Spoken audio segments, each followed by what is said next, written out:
অন্যকে ইমপ্রেস করতে হলে নিজেকে এক্সপ্রেস করতে পারতে হবে। আর নিজেকে এক্সপ্রেস করার সবচেয়ে ইম্পর্ট্যান্ট টুলস হচ্ছে আপনার সিভি।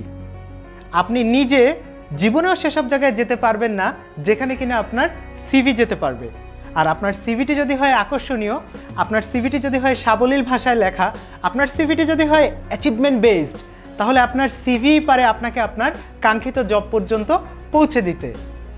10 মিনিট স্কুলের এই কোর্সের মাধ্যমে আমরা শিখব কিভাবে একটি সিভি এবং একটি রিজুমি তৈরি করতে হয়, একটা রিজুমি কিভাবে স্টেপ বাই স্টেপ ডেভেলপ করতে হয়, একটা সিভি কিভাবে স্টেপ বাই স্টেপ ডেভেলপ করতে হয়।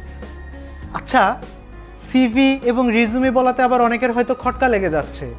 সো আমরা এই কোর্সে এটাও শিখব যে আসলে বায়োডাটা, সিভি, রিজুমি, প্রোফাইল এবং পোর্টফোলিওর মধ্যে পার্থক্যগুলো কি কি, কোনটার ভেতরে আসলে কোন কোন জিনিস থাকবে এবং কোন কোন জিনিস থাকবে না।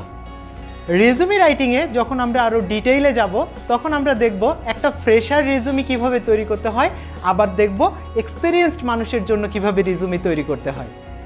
রেজুমিতে কি কি ফ্যাক্টর কাজে লাগিয়ে আমরা রেজুমিকে আরও সাবলীল করতে পারি, এরকম দুটো ফ্যাক্টর সম্পর্কে আমরা জানব। রেজুমির পাওয়ারফুল ওয়ার্ডগুলো কি সেটা আমরা জানব। দ্যাট মিন্স এই ওয়ার্ডগুলো আমাদের রেজুমিতে ইউজ করা দরকার। রেজুমির কিলার ফ্রেজ কোনগুলো, যেগুলো রেজুমিতে না থাকাই বেটার, বা থাকলে হয়তো রেজুমিটি রিজেক্টেড হওয়ার সম্ভাবনা থাকতে পারে, আমরা সেটা সম্পর্কেও জানবো। আমরা জানবো একটা রেজুমির ডাল ফ্রেজগুলো কি কি, আমরা জানবো রেজুমিতে কি কি শব্দকে ইডিয়েট বলে কাউন্ট করা হয়। আমরা তো অনেকেই 3 ইডিয়েটস মুভির নাম শুনেছি, কিন্তু আমাদের রেজুমিতেও 3 ইডিয়েটস আছে। সো আমরা এই কোর্সের মাধ্যমে সেই 3 ইডিয়েটস সম্পর্কে জানতে পারবো। আমরা বিভিন্ন হাই প্রোফাইলের মানুষের কিভাবে একটা প্রোফাইল তৈরি করতে হয় সেটা সম্পর্কে আমরা সংক্ষেপে জানবো, এবং লাস্টে আমরা জানবো কিভাবে একটা কোম্পানিতে আপনাকে আবেদন করতে হবে, কিভাবে আপনাকে একটা কভার লেটার লিখতে হবে।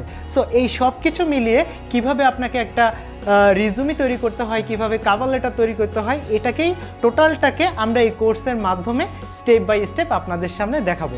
আশা করি আপনাদের ভালো লাগবে সামনের ভিডিওগুলো। ধন্যবাদ।